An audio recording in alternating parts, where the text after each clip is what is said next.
We think there's huge value in equities, but of course it's which equities. And where we see value is in dividend-paying stocks. Companies have been the beneficiary of low rates. What they're doing is they're buying back their stock, they're raising dividends, and this offers a tremendous value to our clients.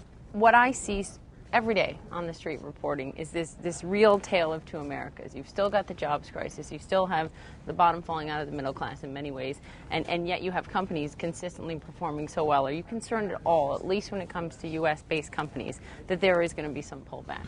No, not at all. I think it's a new world of investing, and my biggest concern is that the markets are volatile, yields are low, confidence is scarce, and we have to convince clients that this is the time to get out of cash and get invested. And I'll tell you why. The cost of cash is higher than it's ever been before.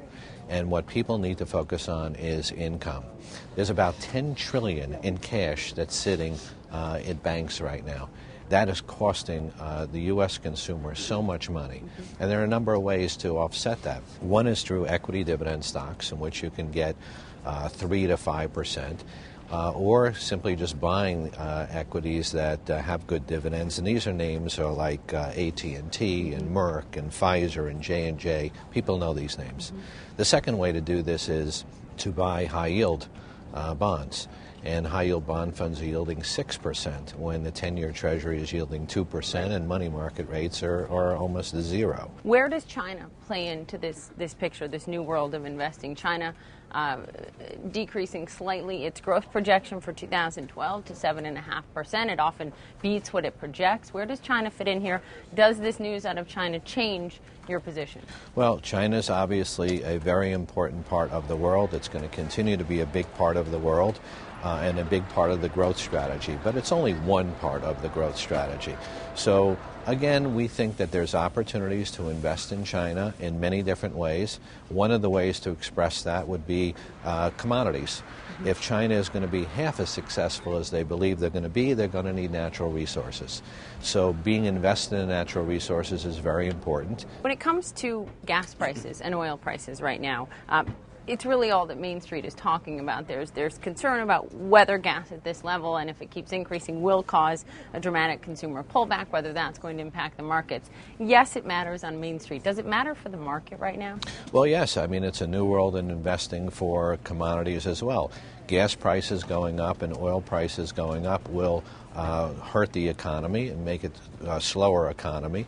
And so if we're going to be in this slow growth period for a longer period of time, and you're sitting in cash, it just extends the period of time that your longevity is not going to work for you. So therefore, you do need to look for income opportunities, especially in a slow growth economy. Those that disagree with you would argue, look, BlackRock stands to benefit hugely from more people, more of their clients getting into the market in a significant way. Others would look at it and say cash is still the safest place to be right now. What's your response to them? Well, my response is that not everybody in the world is an investor with BlackRock, and we only invest on behalf of our clients. So everything we do here is on behalf of our clients. So whether they're investing with BlackRock or whether they're investing somewhere else, what we're doing is just really sounding the alarm that sitting in cash is not going to achieve their ultimate goals, and that people need to be aware of that.